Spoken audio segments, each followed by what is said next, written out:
This episode begins with one of my favourite insults so far. Get back here and fight, you superstitious, dart-dodging decadent! Definitely off to a good start.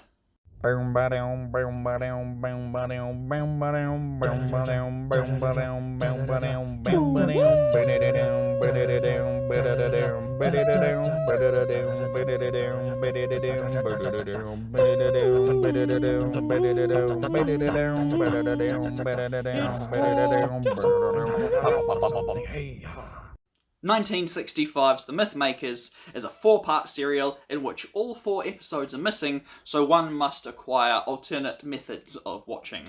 That's where our good friends Loose Cannon Productions come in, with their superb telesnap reconstructions with added narrative text. I've spoken at length about them before, so I shan't bore you with repetitive details. I was a little worried that the serial wouldn't hold much substance, given that it was a historical tale set right in between a 12-part Dalek epic and immediately after a single episode story that acts as a direct prelude to that Dalek epic. Plus, so far, these real-world time period stories have been pretty hit or miss for me. Thankfully, The Mythmakers turned out to be another enjoyable historical tale with great dialogue, memorable characters, and enough action taking place to keep the story moving along at a good pace. And when I say action, I don't exclusively mean sword fights, although there is still a bit of that. No, what I mean is that there's always something going on with very little time wasted. Every time we jump between different characters' perspectives, there's always some form of action or movement or banter that drives the story forward. It's nice to be able to watch one of these Telesnap remakes where you can always tell what's going on,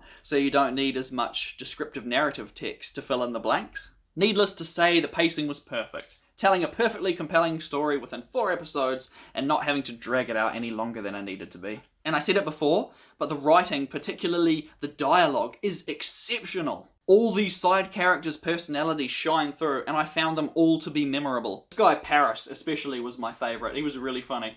The plot this time around was the tale of the Trojan horse, which I found to be surprisingly educational. We've all heard the term Trojan horse before, and I'm sure most of us get the gist of the story, but until now, I've never really known or cared much about specific details. Well now, thanks to this story, I know that the Trojan horse was in fact not built by the Trojans, but for the Trojans. And also, if the historical accuracy is to be believed, then the Trojan horse was actually thought up by the Doctor, and it was quickly cobbled together over a short afternoon.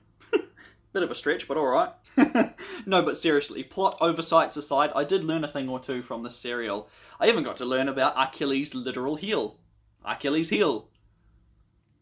Yes, I think it's safe to say that I quite liked this one. There's no real villain in the story, just 2 opposing sides at war with one another, one being the Romans, one being the Trojans, with the Doctor, Stephen, and Vicky caught in between them. I already mentioned how the pacing was on point, but just to add to that, when the final episode came around, things really stepped up into high gear with so much going on. Things were urgent, you had stories converging, and yet it still remained really clear and easy to follow what was going on. Bearing in mind that this is all essentially screenshots. That climax is probably one of my favourite individual episodes so far, just by virtue of how much stuff was going on and how they managed to pull it all off without it being confusing. It even led to Vicky's sudden departure from the TARDIS crew, which would have been a massive surprise if I hadn't accidentally spoiled it for myself by researching the episode immediately before watching it.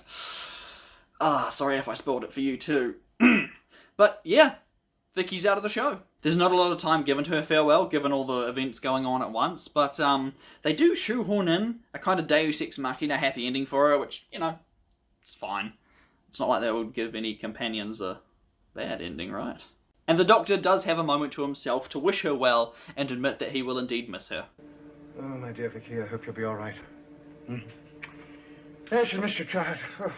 So, by story's end, we've got a gravely injured Stephen who's been poisoned by a blade, and for someone who calls himself the Doctor, he doesn't actually have any medical supplies. So he makes the decision to depart in search of some space painkillers, I don't know. Point is, this really sets up the next story to begin in dire circumstances. Stephen injured, the Doctor hurrying to save him with new companion Katerina. Yes, Katerina, a handmaiden of one of the Trojan's side characters, has joined the TARDIS team, and I cannot wait to see her long and fruitful journey adventuring throughout time and space alongside the Doctor. Yeah, I had that one spoiled for me too. The Mythmakers was a pleasant surprise, and I can easily see myself giving it a rewatch. Check it out if you feel so inclined, and if you can be bothered faffing about with Daily Motion. Of course, Vicky will be sorely missed. I never gave much thought to it, but I really appreciated how she managed to fit so well into the group dynamic, bouncing off Ian and Barbara and keeping Stephen in check. She turned out to be a genuinely good character. And Maureen O'Brien did a wonderful job winning me over after my initial skepticism from the rescue. Good luck to you, Vicky. Good luck to me for next week's episode. Thank you so much for watching, I really appreciate it. Tune in next time for the big one, the story I've been dreading covering throughout most of this review series for its excessive runtime. Wish me luck, because I'm about to review the 12-part The Daleks Master Plan. See you then.